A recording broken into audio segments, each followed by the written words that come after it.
श्री सत्यनारायण भगवान की कथा का श्रवण करने मात्र से ही व्यक्ति के जन्म जन्मांतर के पाप नष्ट हो जाते हैं। ये कथा हमें सिखाती है कि भगवान में सच्चा विश्वास और सत्य का पालन जीवन को सफल और आनंदमय बनाता है। जो भक्त पूर्ण श्रद्धा और नियम पूर्वक हर पूर्णिमा के अवसर पर इस कथा का आयोजन करते हैं, उनके घर सुख शांति, धन और संतान सुख स्थायी हो जाते हैं। तो आइए श्रोताओं, आज पूर्णिमा के इस शुभ अवसर पर एकाग्र मन से पूर्ण श्रद्धा के साथ सुनते हैं व्रत, भक्ति और सत्य की अनमोल कथा, श्री सत्यनारायण भगवान की अमृतमयी कथा।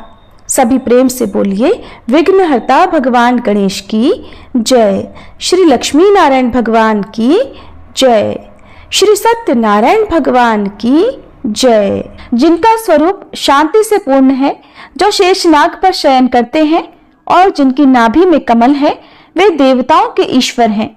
जो समस्त संसार का आधार हैं, जो आकाश के समान असीमित हैं, जिनका रंग मेघ अर्थात बादलों के समान है और जिनका रूप शुभ है, जो श्री लक्ष्मी जी के पति हैं, जिनके नेत्र कमल के समान सुंदर हैं और जो योगियों के ध्यान में सदैव विराजमान रहते हैं। हम सब उन भगवान श्री विष्णु की वंदना करते हैं, जो संसार के सभी भयों का नाश करने वाले और समस्त लोगों के एकमात्र स्वामी हैं।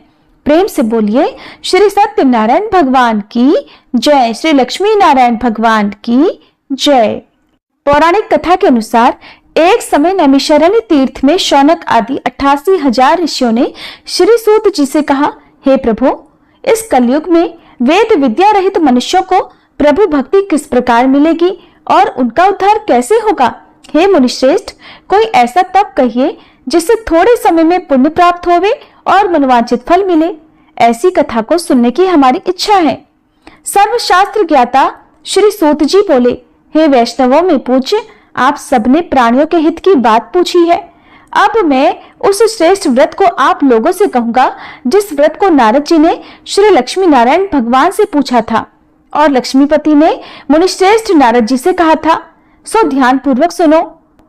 एक समय योगीराज नारद जी दूसरों के हित की इच्छा से अनेक लोकों में घूमते हुए मृत्यु लोक में आ पहुंचे। यहाँ अनेक योनियों में जन्मे हुए प्रायः सभी मनुष्यों को अपने कर्मों के अनुसार अनेकों दुखों से पीड़ित देखकर सोचा कि किस यत्न के करने से निश्चय ही प्राणियों के दुखों का नाश हो सकेगा। ऐसा मन में सोचकर देवर्षि मुनि श्री विष्णु लोक को गए। वहां श्वेत वर्ण और 4 भुजाओं वाले देवों के ईश नारायण को देखकर, जिनके हाथों में शंख, चक्र, गदा और पद्म थे तथा वरमाला पहने हुए थे, स्तुति करने लगे। हे भगवान, आप अत्यंत शक्ति से संपन्न हैं। मन तथा वाणी भी आपको नहीं पा सकती। आपका आदि मध्य अंत भी नहीं है। आप निर्गुण स्वरूप, सृष्टि के आदिभूत और भक्तों के सभी दुखों को नष्ट करने वाले हो। आपको मेरा नमस्कार है। नारद जी से इस प्रकार की स्तुति सुनकर भगवान श्री विष्णु बोले, हे मुनिश्रेष्ठ, आपके मन में क्या है? आपका किस काम के लिए आगमन हुआ है? निसंकोच कहिए।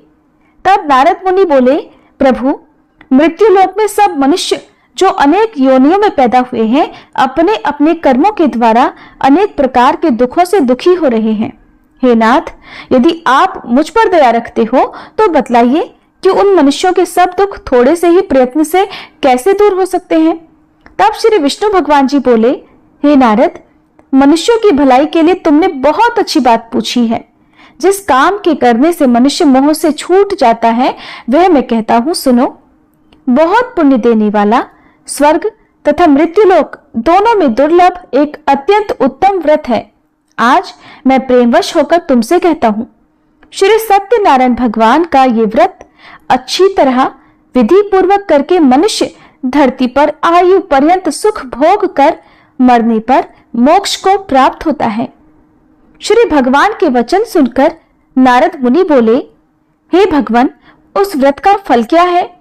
क्या विधान है और किसने यह व्रत किया है और किस दिन यह व्रत करना चाहिए? विस्तार पूर्वक कहिए। भगवान विष्णु बोले, हे नारद, दुख, शोक आदि को दूर करने वाला, धन धान्य को बढ़ाने वाला, सौभाग्य तथा संतान को देने वाला यह व्रत सब स्थानों पर विजय करने वाला है।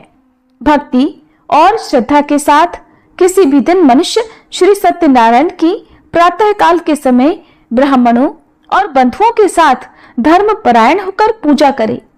भक्ति भाव से नैवेद्य केले का फल, शहद, घी, दूध और गेहूं का आटा सवाया लेवे। गेहूं के अभाव में साठी का चूर्ण भी ले सकते हैं और सब पदार्थों को भगवान को अर्पण कर देवे तथा बंधुओं सहित ब्राह्मणों को भोजन करावे।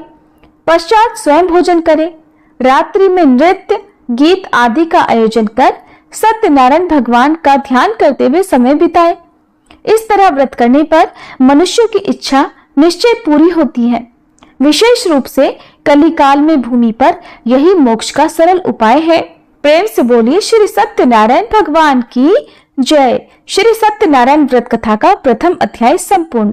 दूसरा अध्याय। श्री सूत जी बोले, हे ऋषियों, जिसने पहले समय में इस व्रत को किया है उसका इतिहास कहता हूँ, ध्यान पूर्वक सुनो। सुंदर काशीपुरी नगरी में एक अत्यंत निर्धन ब्राह्मण रहता था। वह भूख और प्यास से बेचैन हुआ नित्य पृथ्वी पर घूमता था। ब्राह्मणों से प्रेम करने वाले भगवान ने ब्राह्मण को दुखी देखकर बूढ़े ब्राह्मण का रूप धरकर उसके पास जाकर आदर पूर्वक पूछा, हे विप्र, तुम नित्य दुखी होकर पृथ्वी पर क्यों घूमते हो? हे ब्राह्मण, ये सब मुझसे कहो, मैं सुनना चाहता हूँ। तब वह ब्राह्मण बोला, मैं निर्धन ब्राह्मण हूँ, भिक्षा के लिए पृथ्वी पर फिरता हूँ। हे भगवान, यदि आप इससे छुटकारा पाने का कोई उपाय जानते हो तो कृपा कर मुझे बताएं। वृद्ध ब्राह्मण बोला, हे विप्र, सत्यनारायण भगवान मनोवांछित फल देने वाले हैं, इसलिए तुम उनका पूजन करो, जिसके करने से मनुष्य सब दुखों से मुक्त हो जाता है। तब ब्राह्मण को व्रत का सारा विधान बतलाकर बूढ़े ब्राह्मण का रूप धारण करने वाले श्री सत्यनारायण भगवान वहीं अंतर्ध्यान हो गए। जिस व्रत को वृद्ध ब्राह्मण ने बतलाया है, मैं उसको अवश्य करूंगा। यह निश्चय करने पर उसे रात भर नींद नहीं आई। सवेरे उठकर सत्यनारायण भगवान के व्रत का निश्चय कर वह भिक्षा के लिए चला। उस दिन उसको भिक्षा में बहुत सारा धन मिला, जिससे बंधु बांधवों के साथ उसने सत्यनारायण भगवान का व्रत किया। इसके करने से वह ब्राह्मण सब दुखों से छूटकर अनेक प्रकार की संपत्तियों से युक्त हुआ। उस समय से वह ब्राह्मण हर मास व्रत करने लगा। इस तरह सत्यनारायण भगवान के व्रत को जो भी करेगा वह मनुष्य सब दुखों से छूट जाएगा। इस तरह नारद जी से सत्यनारायण भगवान का कहा हुआ यह व्रत मैंने तुमसे कहा। हे विप्रो, मैं अब और क्या कहूं? तब ऋषिगण बोले, हे मुनीश्वर, संसार में इस ब्राह्मण से सुनकर किस किसने इस व्रत को किया, हम वह सब भी सुनना चाहते हैं। इसके लिए हमारे मन में अत्यंत जिज्ञासा हो रही है। सूत जी बोले, हे मुनियों, जिसने इस व्रत को किया है वह सब भी सुनो। एक समय वह ब्राह्मण धन और ऐश्वर्य के अनुसार बंधु बांधवों के साथ व्रत करने को तैयार हुआ। उसी समय एक लकड़ी बेचने वाला बूढ़ा आदमी आया और बाहर लकड़ियों को रखकर ब्राह्मण के मकान में गया। प्यास से दुखी लकड़हारा उनको व्रत करते देखकर ब्राह्मण को नमस्कार करके कहने लगा, ये आप क्या कर रहे हैं? इसके करने से क्या फल मिलता है? कृपा करके मुझको बताइए। ब्राह्मण ने कहा, सब मनोरथों को पूर्ण करने वाला यह सत्यनारायण भगवान व्रत है। इसकी ही कृपा से मेरे यहाँ धन धान्य आदि की वृद्धि हुई है। ब्राह्मण से इस व्रत के बारे में जानकर लकड़हारा अत्यंत प्रसन्न हुआ। चरणामृत लेकर प्रसाद ग्रहण करने के बाद वह अपने घर को गया। अगले दिन लकड़हारे ने अपने मन में इस प्रकार का संकल्प लिया कि आज गांव में लकड़ी बेचने से जो धन मिलेगा उसी से सत्यनारायण भगवान का उत्तम व्रत करूंगा। ऐसा मन में निश्चय कर वह बूढ़ा आदमी लकड़ियां अपने सिर पर रखकर जिस नगर में धनवान लोग रहा करते थे ऐसे सुंदर नगर में गया। उस दिन वहां पर उसे उन लकड़ियों का दाम पहले से 4 गुना मिला। तब वह लकड़हारा दाम लेकर अति प्रसन्न होकर पके केले, शक्कर, घी, दूध, दही और गेहूं का चूर्ण इत्यादि सत्यनारायण भगवान के व्रत की कुल सामग्रियों को लेकर अपने घर गया। फिर उसने अपने परिवारजनों को बुलाकर विधि के साथ भगवान का पूजन और व्रत किया। उस व्रत के पुण्य प्रभाव से वह बूढ़ा लकड़हारा धन, पुत्र आदि से युक्त हुआ और संसार के समस्त सुख भोग कर अंत में वैकुंठ लोक को चला गया। श्री सत्यनारायण भगवान की जय। श्री सत्यनारायण व्रत कथा का दूसरा अध्याय संपूर्ण। तीसरा अध्याय। श्री सूत जी बोले, हे श्रेष्ठ मुनियों, अब आगे की कथा कहता हूँ, सुनो। पहले समय में उल्कामुख नाम का एक बुद्धिमान राजा रहा करता था। वह सत्यवक्ता और जितेंद्रिय था। प्रतिदिन देव स्थानों पर जाता और गरीबों को धन देकर उनके कष्ट दूर करता था। उसकी पत्नी कमल के समान मुख वाली और सती साध्वी थी। पुत्र प्राप्ति के लिए भद्रशिला नदी के तट पर उन दोनों ने सत्यनारायण भगवान का व्रत किया। उस समय वहां एक साधु नामक वैश्य आया। उसके पास व्यापार के लिए बहुत सारा धन था। वह नाव को किनारे पर ठहराकर राजा के पास आ गया और राजा को व्रत करते देखकर विनय के साथ पूछने लगा, हे राजन, भक्ति युक्त चित्त से ये आप क्या कर रहे हैं? मेरी सुनने की इच्छा है, सो आप मुझे ये बताइए। तब राजा बोला, हे वैश्य, अपने बांधवों के साथ पुत्र आदि की प्राप्ति के लिए यह महाशक्तिवान सत्यनारायण भगवान का व्रत और पूजन में कर रहा हूँ। राजा के वचन सुनकर साधु आदर से बोला, हे राजन, मुझसे भी इसका सब विधान कहो। मैं भी आपके कहे अनुसार इस व्रत को अवश्य करूंगा। मेरी भी कोई संतान नहीं है और मुझे विश्वास है कि इस व्रत के करने से निश्चय ही मुझे संतान प्राप्ति होगी। तब राजा से सब विधान सुनकर व्यापार से निवृत्त होकर वह आनंद के साथ अपने घर को गया। साधु ने अपनी स्त्री को संतान देने वाले इस व्रत को सुनाया और प्रण किया कि जब मेरे यहाँ संतान होगी तब मैं इस व्रत को करूंगा।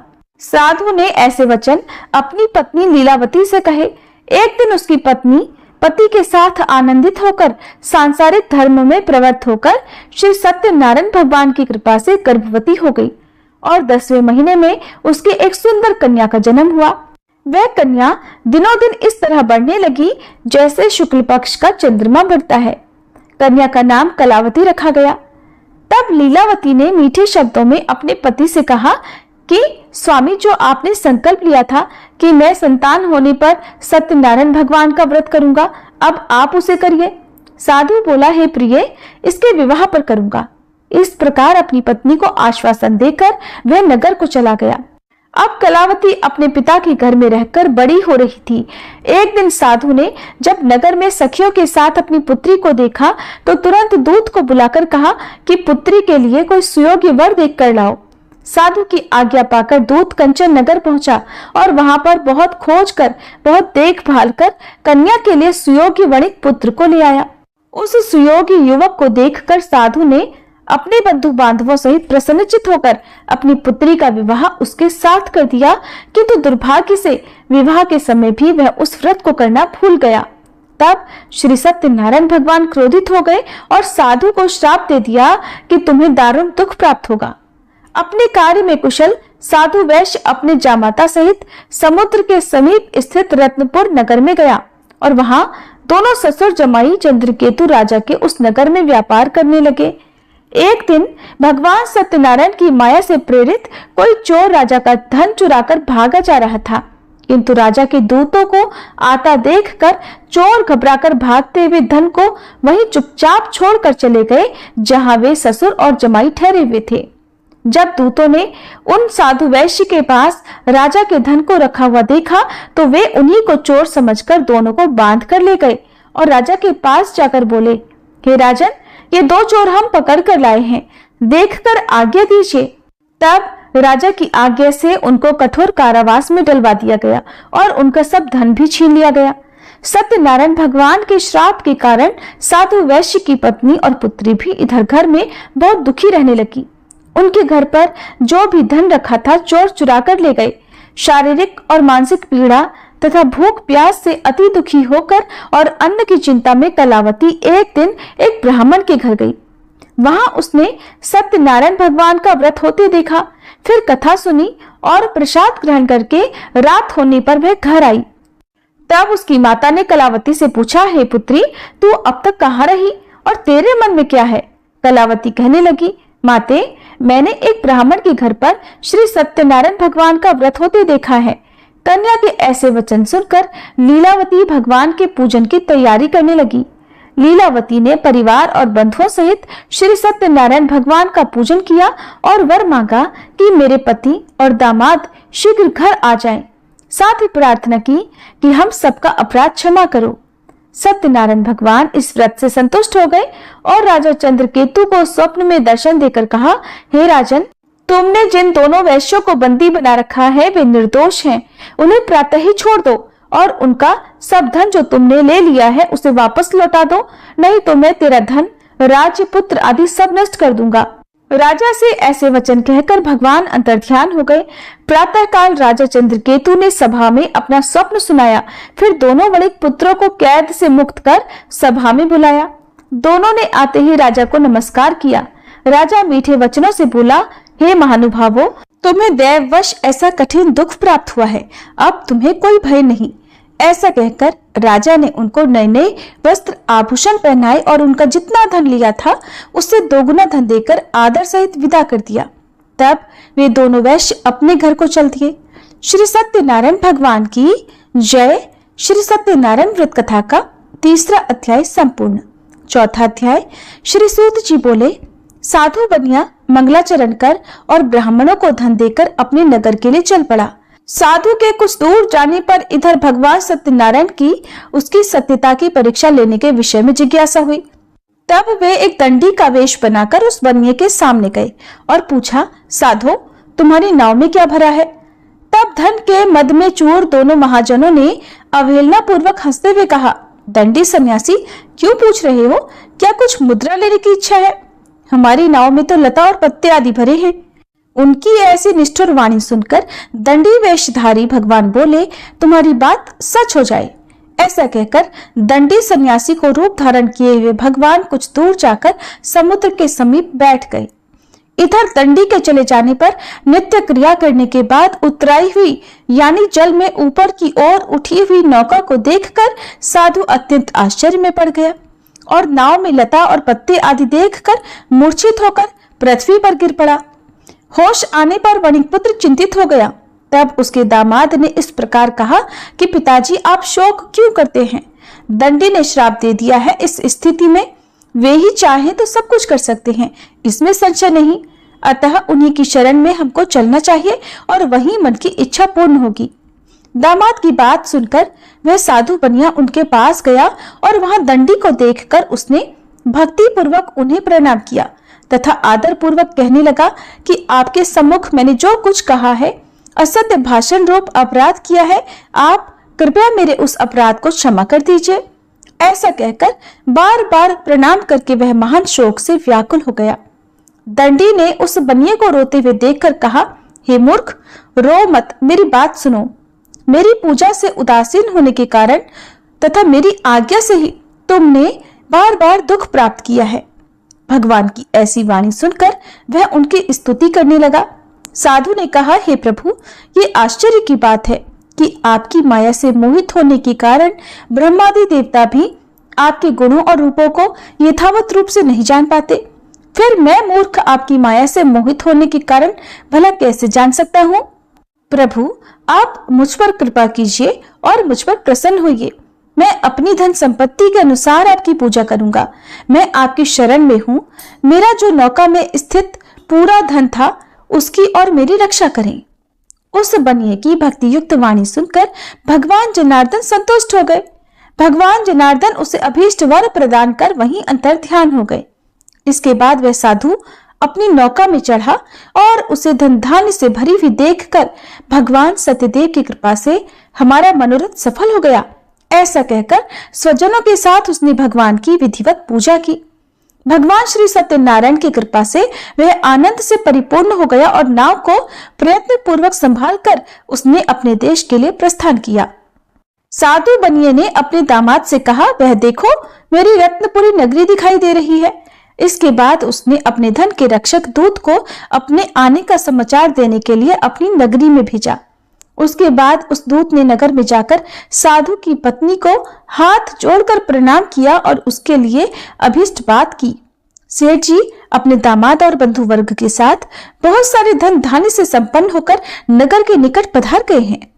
दूत के मुख से ये बात सुनकर वह अत्यंत आनंदित हुई और उस साध्वी ने श्री सत्यनारायण की पूजा करके अपनी पुत्री से कहा, पुत्री, मैं साधु के दर्शन करने के लिए जा रही हूँ, तुम भी जल्दी आना। माता का ऐसा वचन सुनकर व्रत को समाप्त करके प्रसाद का परित्याग करके कलावती भी अपने पति का दर्शन करने के लिए चल पड़ी।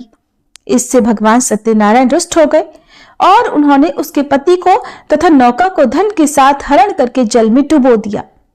इसके बाद कलावती कन्या अपने पति को न देखकर महान शोक से रुदन करती हुए पृथ्वी पर गिर पड़ी। नाव का अदर्शन और कन्या को अत्यंत दुखी देखकर भयभीत मन से साधु बनिया ने सोचा, ये क्या आश्चर्य हो गया। नाव का संचालन करने वाले भी सभी चिंतित हो गए। इसके बाद वह लीलावती भी कन्या को देखकर दुख से व्याकुल हो गई और अत्यंत दुख से विलाप करती हुई अपने पति से इस प्रकार बोली, स्वामी, अभी अभी नौका के साथ वह अदृश्य कैसे हो गया। न जाने किस देवता की उपेक्षा से वह नौका हरण कर ली गई, या फिर श्री सत्यनारायण का महात्म्य भला कौन जान सकता है। ऐसा कहकर वह अपने परिवारजनों के साथ विलाप करने लगी और कलावती कन्या को गोद में लेकर रोने लगी। कलावती भी अपने पति के नष्ट हो जाने पर दुखी हो गई और पति की पादुका लेकर उनका अनुगमन करने के लिए उसने मन में निश्चय किया। कन्या के इस प्रकार के आचरण को देखकर पत्नी सहित वह धर्म के साधु बनिया अत्यंत शोक व्याकुल हो गया और सोचने लगा, या तो भगवान सत्यनारायण ने यह अपहरण किया है, या फिर हम सभी भगवान सत्यदेव की माया से मोहित हो गए हैं। अपनी धन की शक्ति के अनुसार मैं भगवान श्री सत्यनारायण की पूजा करूंगा। तब सभी को बुलाकर इस प्रकार कहकर उसने अपने मन की इच्छा प्रकट की और बारंबार भगवान सत्यदेव को दंडवत प्रणाम किया। इससे दीनों के परिपालक भगवान सत्यदेव प्रसन्न हो गए। भक्त वत्सल भगवान ने कृपा पूर्वक आकाशवाणी की कि तुम्हारी कन्या प्रसाद छोड़कर अपने पति को देखने चली आई है। निश्चय ही इस कारण उसका पति अदृश्य हो गया है। यदि घर जाकर यह प्रसाद ग्रहण करके वापस आए तो हे साधु बनिया, तुम्हारी पुत्री पति को प्राप्त करेगी, इसमें संशय नहीं। कलावती ने भी यह दिव्य आकाशवाणी सुनी तो वह शीघ्र ही अपने घर गई और उसने प्रसाद ग्रहण किया। वापस आकर उसने अपने परिवारजनों और अपने पति को भी देखा। तब कलावती कन्या ने अपने पिता से कहा कि पिताजी, अब तो घर चलिए, देरी क्यों कर रहे हैं। कन्या की बात सुनकर वणिक पुत्र संतुष्ट हो गया और विधि विधान से भगवान सत्यनारायण का पूजन करके धन तथा बंधु बांधवों के साथ अपने घर को गया। इसके बाद पूर्णिमा और संक्रांति पर्वों पर भगवान सत्यनारायण का पूजन करते हुए इस लोक में सुख भोग कर अंत में वह सत्यपुर वैकुंठ लोक को चला गया। प्रेम से बोलिए श्री सत्यनारायण भगवान की जय। श्री सत्यनारायण भगवान व्रत कथा का चौथा अध्याय संपूर्ण। पांचवा अध्याय। श्री सूत जी बोले, श्रेष्ठ मुनियों, अब इसके बाद मैं दूसरी कथा कहूंगा। आप लोग ध्यान पूर्वक सुनिए। अपनी प्रजा का पालन करने में तत्पर तुंगध्वज नामक एक राजा था। उसने सत्यदेव के प्रसाद का परित्याग करके दुख प्राप्त किया। एक बार वह वन में बहुत से पशुओं को मारकर वट वृक्ष के नीचे आया। वहां उसने देखा कि गोपगण बंधु बांधवों के साथ संतुष्ट होकर भक्ति पूर्वक भगवान सत्यदेव की पूजा कर रहे हैं। राजा यह देखकर भी अहंकारवश न तो वहां गया और न उसने भगवान सत्यनारायण को प्रणाम ही किया। पूजन के बाद सभी गोपगण भगवान का प्रसाद राजा के समीप रखकर वहां से लौट आए और इच्छानुसार उन सभी ने भगवान का प्रसाद ग्रहण किया। इधर राजा को प्रसाद का परित्याग करने से बड़ा दुख मिला। उसका संपूर्ण धन, धान्य और सभी सौपुत्र नष्ट हो गए। राजा ने मन में यह निश्चय किया कि अवश्य ही भगवान सत्यनारायण ने हमारा नाश कर दिया है, इसलिए मुझे वहां जाना चाहिए जहां श्री सत्यनारायण का पूजन हो रहा था। ऐसा मन में निश्चय करके वह राजा गोपगणों के समीप गया और उसने गोपगणों के साथ भक्ति श्रद्धा से युक्त होकर विधि पूर्वक भगवान सत्यदेव की पूजा की। भगवान सत्यदेव की कृपा से वह पुनः धन और पुत्रों से संपन्न हो गया तथा इस लोक में सभी सुखों का उपभोग कर अंत में सत्यपुर वैकुंठ लोक को प्राप्त हुआ। श्री सूत जी कहते हैं, जो व्यक्ति इस परम दुर्लभ श्री सत्यनारायण के व्रत को करता है और पुण्यमयी तथा फल प्रदायिनी भगवान की कथा को भक्ति युक्त होकर सुनता है, उसे भगवान सत्यनारायण की कृपा से धन धान्य आदि की प्राप्ति होती है। दरिद्र धनवान हो जाता है, बंधन में पड़ा हुआ बंधन से मुक्त हो जाता है, डरा हुआ व्यक्ति भय मुक्त हो जाता है। ये सत्य बात है, इसमें संशय नहीं। इस लोक में वह सभी इच्छित फलों को भोग कर अंत में सत्यपुर वैकुंठ लोक को जाता है। हे ब्राह्मणों, इस प्रकार मैंने आप लोगों से भगवान सत्यनारायण के व्रत को कहा, जिसे करके मनुष्य सभी दुखों से मुक्त हो जाता है। कलयुग में तो भगवान सत्यदेव की पूजा विशेष फल प्रदान करने वाली है। भगवान विष्णु को ही कुछ लोग काल, कुछ लोग सत्य, कोई ईश और कोई सत्यदेव तथा दूसरे लोग सत्यनारायण नाम से कहेंगे। अनेक रूप धारण करके भगवान सत्यनारायण सभी का मनोरथ सिद्ध करते हैं। कलयुग में सनातन भगवान विष्णु ही सत्यव्रत रूप धारण करके सभी का मनोरथ पूर्ण करने वाले होंगे। हे श्रेष्ठ मुनियों, जो व्यक्ति नित्य भगवान सत्यनारायण की इस व्रत कथा को पढ़ता है, सुनता है, भगवान सत्यनारायण की कृपा से उसके सभी पाप नष्ट हो जाते हैं। हे मुनीश्वरों, पूर्व काल में जिन लोगों ने भगवान सत्यनारायण का व्रत किया था, उसके अगले जन्म का वृतांत कहता हूँ, आप लोग सुनिए। महान प्रजा संपन्न शतानंद नाम के ब्राह्मण सत्यनारायण व्रत करने के प्रभाव से दूसरे जन्म में सुदामा नामक ब्राह्मण हुए और उस जन्म में भगवान श्री कृष्ण का ध्यान करके उन्होंने मोक्ष प्राप्त किया। लकड़हारा भील गुहों का राजा हुआ और अगले जन्म में उसने भगवान श्री राम की सेवा करके मोक्ष प्राप्त किया। महाराज उल्कामुख दूसरे जन्म में राजा दशरथ हुए, जिन्होंने श्री रंगनाथ जी की पूजा करके अंत में वैकुंठ प्राप्त किया। इस प्रकार धार्मिक और सत्यव्रती साधु पिछले जन्म के सत्यव्रत के प्रभाव से अपने दूसरे जन्म में मोरध्वज नामक राजा हुआ। उसने आरे से चीरकर अपने पुत्र की आधी देह भगवान विष्णु को अर्पित कर मोक्ष प्राप्त किया। महाराज तुंगध्वज जन्मांतर में स्वयंभू मनु हुए और भगवत संबंधी संपूर्ण कार्यों का अनुष्ठान करके वैकुंठ लोक को प्राप्त हुए। जो गोपगण थे वे सब जन्मांतर में ब्रजमंडल में निवास करने वाले गोप हुए और सभी राक्षसों का संहार करके उन्होंने भी भगवान का शाश्वत धाम गोलोक प्राप्त किया। कथा समाप्त हुई। सभी प्रेम से बोलिए श्री सत्यनारायण भगवान की जय। प्रिय श्रोताओं, आज हम सब ने इस दिव्य कथा का श्रवण कर पुण्य अर्जित किया है। अब हम सभी भगवान सत्यनारायण से विनती करते हैं कि हम सभी के जीवन में भी सत्य, प्रेम और भक्ति बनी रहे। हे भगवान सत्यनारायण, हमारी भूल चूक क्षमा करना, हम सभी पर अपनी कृपा दृष्टि बनाए रखना।